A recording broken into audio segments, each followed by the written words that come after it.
Hare Krishna devotees, Dhanva Pranam. Please accept my humble obeisances. All glories to Shri Guru and Gauranga. So here, continuing our discussion on Srila Prabhupada's small books, we are moving towards next book, Kṛṣṇa Consciousness, the Matchless Gift. So we are starting with the first chapter of this book, and likewise we have syllabus to complete at least small books, Bhagavad Gita, Bhagavatam. By the grace of Guru and Gauranga, if possible, we can clear also CC, Chaitanya Charitamrita. So first, we are continuing our journey. This is about first chapter of this book. So before start our discussion, let us offer prayer to the Guru and Gauranga for their pleasing and by attaining their mercy. Om Ajnanatirmirandasya Jnananjana Shalakaya Chakshurunmilitam Yena Tasmai Shri Guruve Namah. Shri Chaitanya Manobishtam Sthapitam Yena Bhutale Swayam Rupa Kadamayam Dadati Swapadantikam Vandeham Shri Guru Shri Yuta Padakamalam Shri Gurun Vaishnavamscha Shri Rupam Sagrajata Sahagana Raghunathanvitam Tam Sajivam Sadvaitam Savadhutam Parijana Sahitam Krishna Chaitanya Devam Shri Radha Krishna Padan Sahagana Lalita Shri Vishakhanvitamscha. He Krishna Karuna Sindhu Deenabandho Jagatpate Gopesha Gopika Kanta Radha Kanta Namastate Tapta Kanchana Gaurangi Radhe Vrindavaneshwari Rishabhanu Sute Devi Pranamami Hari Priye. Namo Mahavadanyaya Krishna Prema Pradayate Krishnaya Krishna Chaitanya Namne Gauratase Namah. Namo Om Vishnupadaya Krishna Pristhaya Bhutale Shrimate Bhaktivedanta Swaminiti Namane. Namaste Saraswate Deve Gauravani Pracharine Nirvishesha Shunyavadi Paschatya Deshatarine. Jaya Shri Krishna Chaitanya Prabhu Nityananda Shri Advaita Gadadhar Shrivasadi Gaurabhakta Vrinda. Hare Krishna Hare Krishna Krishna Krishna Hare Hare Hare Ram Hare Ram Ram Ram Hare Hare.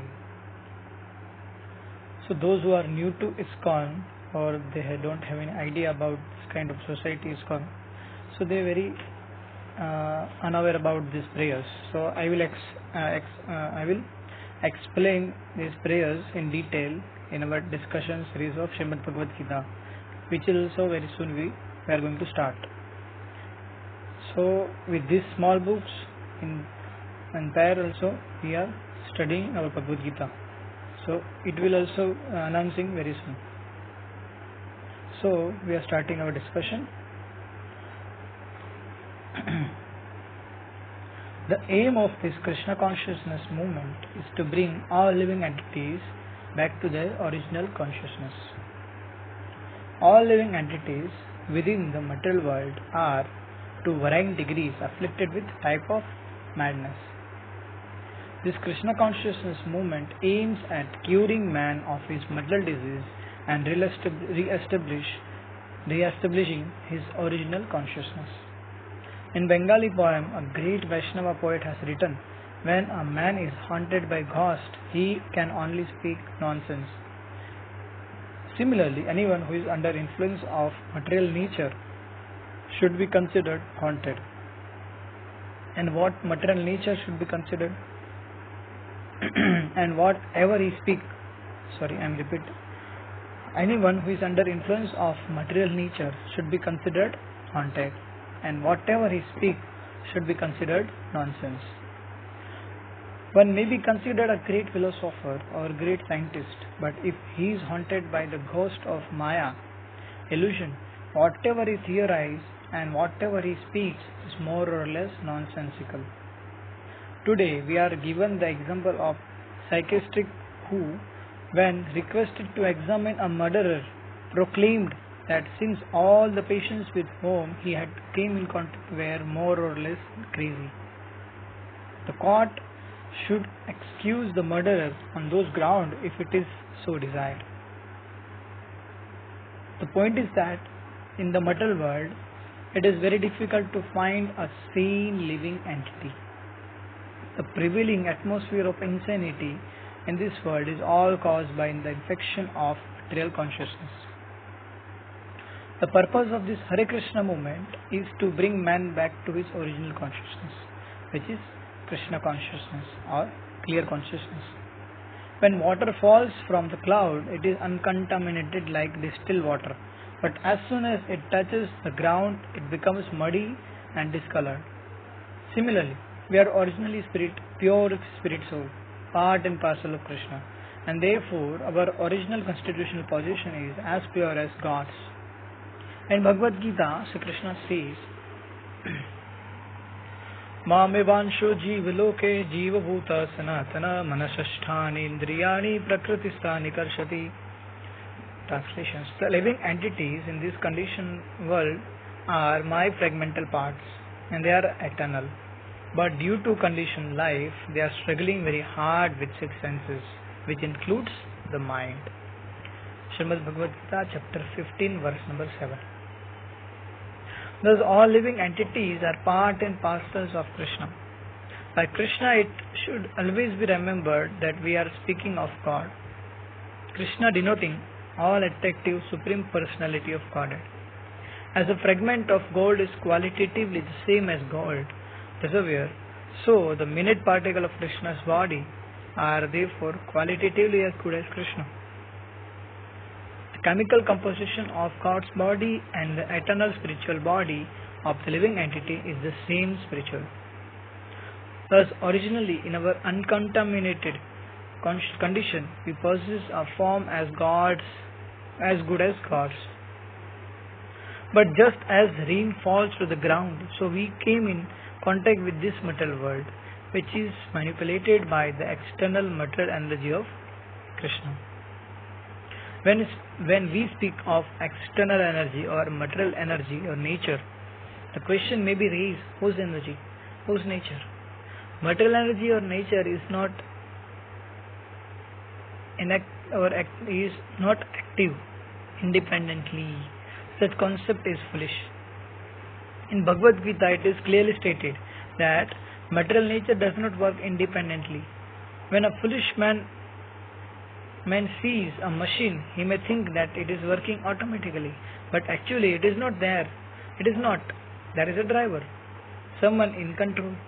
Although we sometimes cannot see the controller behind the machine due to our defective vision, there are many electronic mechanisms which work very wonderfully.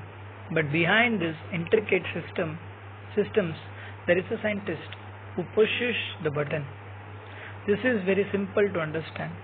Since a machine is matter, it cannot work on its own accord, but must work under spiritual direction. A tape recorder works, but it works according to the planes and under the direction of living entity, according to the plans and under direction of a living entity. A human being, the machine is complete, but unless it is manipulated by spirit soul, it cannot work. Similarly, we should understand that this cosmic manifestation, which we call nature, is a great machine, and that behind this machine there is God, Kṛṣṇa. This is also affirmed in Bhagavad Gita, where Kṛṣṇa says, Maya dakshena prakriti suyate sacharacharam hetuna nena kaunteya jagat viparavartate. Translation. Jagat viparivartate. Okay. Translation. This material nature is working under my direction, O son of Kunti, producing all the moving and unmoving beings, and by its rule this manifestation is created and edited again and again. Srimad Bhagavad Gita, chapter 9, verse number 10. There are two kinds of entities, the moving, such as human beings, animals and insects, and non-moving, such as trees and mountains. Kṛṣṇa says that material nature which control both kinds of entity is acting under his direction. Thus behind everything there is a supreme controller. Modern civilization does not understand this due to lack of knowledge. It is the purpose of the society for Kṛṣṇa consciousness. Therefore, to enlighten all people who have been maddened by the influence of the three modes of material nature. In other words, our aim is to awaken mankind to its normal condition.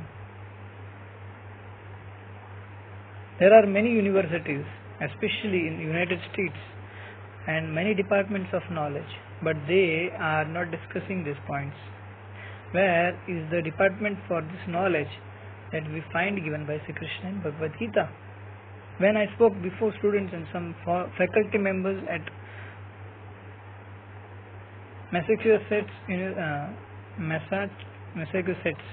Institute of Technology, the first question raised was, where is the technological department which is investigating the difference between a dead man and living man? When a man dies, something is lost. Where is the technology to replace it? Why don't scientists try to solve this problem? Because this is very difficult subject matter. They set it aside and busily engage in technology of eating, sleeping, mating and defending. However, Vedic literature informs us that this is animal technology. Animals are also trying their best to eat well, to have enjoyable sex life, to sleep peacefully and to defend themselves. What then is the difference between man's knowledge and animal's knowledge? The fact is that man's knowledge should be developed to explore that difference between the living entity or living man and dead man, a living body and dead body. That spiritual knowledge was imparted by Kṛṣṇa to Arjuna in the beginning of Bhagavad Gita. Being a friend of Kṛṣṇa's, Arjuna was a very intelligent man, but his knowledge, as all men's, was limited.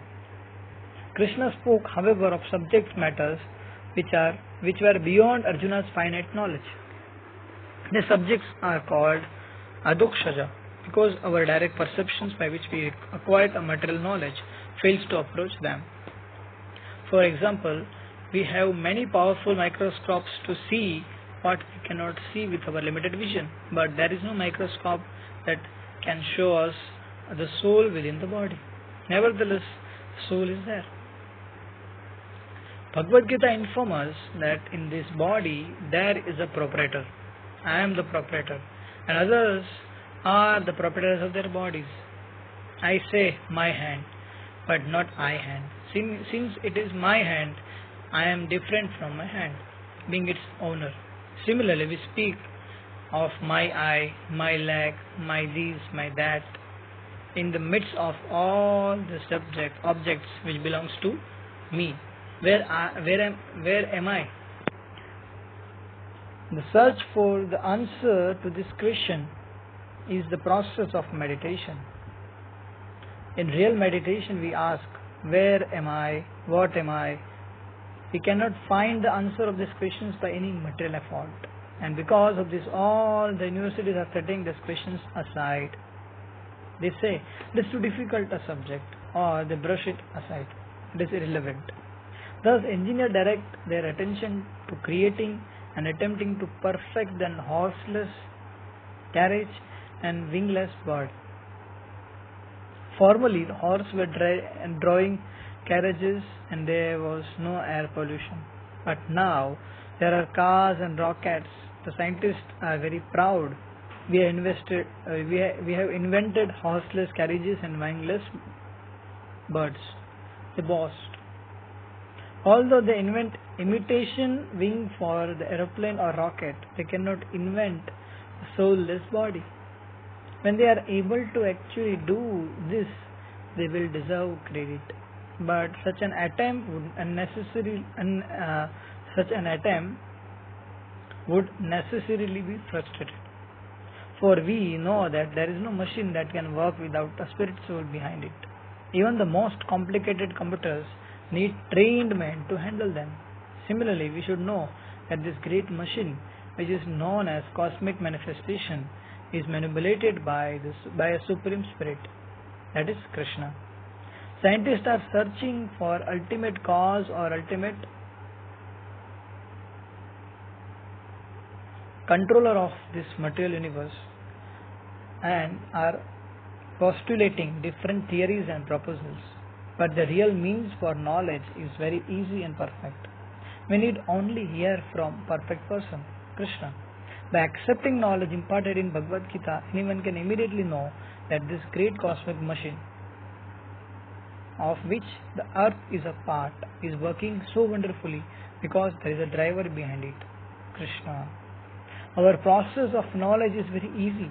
Krishna's instruction, Bhagavad Gita, is the principal book of knowledge given by the Adipurusha himself, the Supreme Premeable Person, the Supreme Personality of Godhead. He is indeed a person, a perfect person. He is indeed the perfect person.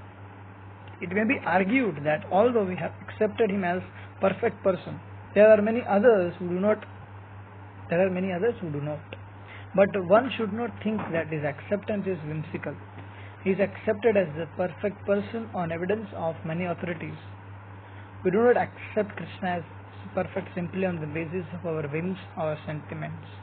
No, Kṛṣṇa is not accepted. Kṛṣṇa is accepted as God by many Vedic authorities like Vyasadeva, the author of all Vedic literature.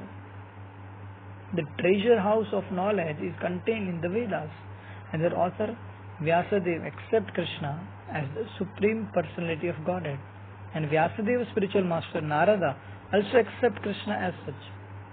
Narada's spiritual master Brahma accepts Kṛṣṇa not only the Supreme Person but as a Supreme Controller as well. Ishvaraha Parama Kṛṣṇa Satchidananda Vigraha. So there are whole prayers of Brahmaji. The Supreme Controller is Kṛṣṇa.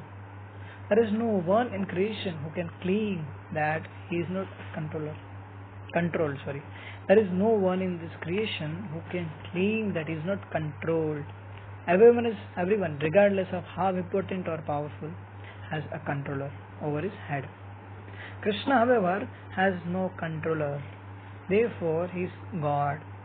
He is the controller of everyone, but there is no one superior to him, no one to control him, nor is there any equal to him, no one to share his platform of absolute control. This may sounds very strange, but there are many so-called gods nowadays. Indeed, gods have become very cheap, being especially imported from India. People in other countries are fortunate that gods are not manufactured there, but in India, gods are manufactured practically every day. We often hear that God is coming into Los Angeles or New York and that people are gathering to receive him, etc. But Kṛṣṇa is not that type of God manufactured in mystic factory. No, he is not mad God, but he is God. We should know then on the basis of authority that behind this gigantic material nature, the cosmic manifestation, there is God, Kṛṣṇa, and that he is accepted by all Vedic authorities. Acceptance of authority is not new for us. Everyone accepts authority in some form or another. For education, we go to a teacher or to a school or simply learn from our father and mother. They are all authorities, and our nature is to learn from them. In our childhood, we ask, Father, what is this? And Father would say, this is a pen, these are spectacles, or this is a table. In this way, from the very beginning of life, a child learns from his father and mother. He learns the names of things and basic relation of one thing to another by questioning his parents. A good father and mother never cheat when their son inquires from them. They give exact and correct information. Similarly, if we get spiritual information from an authority, and if the authority is not a cheater, then our knowledge is perfect. If we attempt to reach conclusions by dint of our own speculative powers, however, we are subject to fall into error. The process of induction, by which reasoning from particular facts or individual cases one can arrive at general conclusion, is never a perfect process because we are limited and our experience is limited. it will always remain imperfect. If we receive information from the perfect source, Kṛṣṇa, and if we repeat that information, then what we are speaking can also be accepted as perfect, as authoritative. The process of parampara or disciplic succession in this very process of hearing from Kṛṣṇa or from authorities who have accepted Kṛṣṇa and repeating exactly what they have said and repeatedly exactly what they have said. In Bhagavad Gita, Kṛṣṇa recommends this process of knowledge. Evam parampara praptam imam rajarashayo vidu sakalena mahata yogo nastha paramtapa. So there are translations of two sentences out of verse. So translation: this supreme science was thus received through the chain of disciplic succession, and the saintly kings understood it in that way. Srimad Bhagavad Gita, chapter 4, verse number 2. Formerly, knowledge was passed down by great saintly kings who were the authorities. In previous ages, however, these kings were rishi, great learned scholar and devotee, because they were not ordinary men, the government which they headed worked very nicely. There are many instances in Vedic civilizations of king who attained perfection as a devotee of God. For example, Dhruva Maharaj went to the forest to search out of God, and by practice of severe penances and austerity found God within 6 months, although he was only a 5 years old prince with very delicate body. He was successful because he followed the direction of his spiritual master Narada. The first month Dhruva Maharaj was in the forest, he simply ate some fruits and vegetables once in every 3 days and drank a little water every 6 days. He finally restricted his inhalation of air and stood for 6 months on one leg only. After he executed the severe austerity for a half an year, God became manifest before him eye to eye. It is not necessary for us to practice such severe austerity, but simply by following the footsteps of Vedic authority, we also can see God eye to eye. This vision of God is the perfection of life. The Kṛṣṇa consciousness process is based on austerity, but it is not very difficult. There are restrictions governing eating and sex life. Only prasadam, food first offered to Kṛṣṇa, is taken, and sex is restricted to married life. And there are other regulations which facilitate and foster spiritual realization. It is not possible in these days to imitate Dhruva Maharaj, but by following certain basic Vedic principles, we can make advancement in spiritual consciousness, Kṛṣṇa consciousness. As we advance, we become perfect in knowledge. What is the use becoming a scientist or philosopher if we cannot say what is our next life will be? A realized student of Kṛṣṇa consciousness can very easily say what his next life is, what God is, what the living entity is, and what his relationship with God is. His knowledge is perfect because it is coming from perfect book of knowledge as such as Bhagavad Gita and Srimad Bhagavatam. This and then is the process of Kṛṣṇa consciousness. It is very easy and anyone can adopt it and can make his life perfect. If someone says I am not educated at all, I cannot read books, he is still not disqualified. He can still perfect his life by simply chanting the Maha Mantra, Hare Kṛṣṇa, Kṛṣṇa Kṛṣṇa, Hare Hare, Hare Ram, Ram Ram, Hare Hare. Kṛṣṇa has given us a tongue and 2 ears, and we may be surprised to know that Kṛṣṇa is realized through the ears and tongues, not through the eyes. By hearing his message, we learn to control the tongue, and after the tongue is controlled, the other senses follow.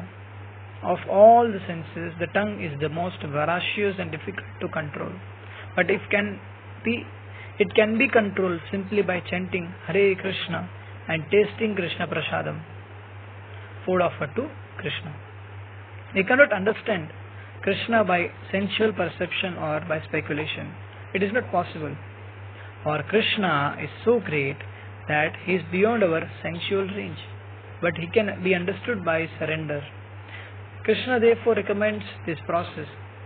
Sarvadharman parityajya mamekam sharanam vraja aham tvam sarva papebhyo mokshasyami ma sucha. Translations.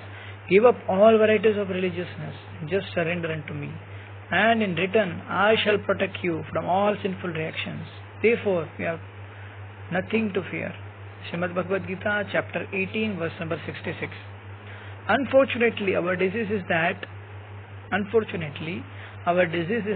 we are rebellious. We automatically resist authority. Yet, although we say that we don't want authority, and nature is so strong that it forces authority upon us, we are forced to accept the authority of nature. What can be more pathetic than a man who claims to answer to no authority but who follows his sense blindly wherever they lead him? What false claim to independence is simply foolishness. Our false claim to independence is simply foolishness. We are all under authority, yet we say that we don't want authority. This is called Maya or illusion. We do, however, have a certain independence.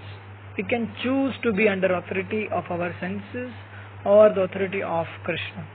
The best and ultimate authority is Kṛṣṇa, for he is our eternal well-wisher, and we always speak for our benefit.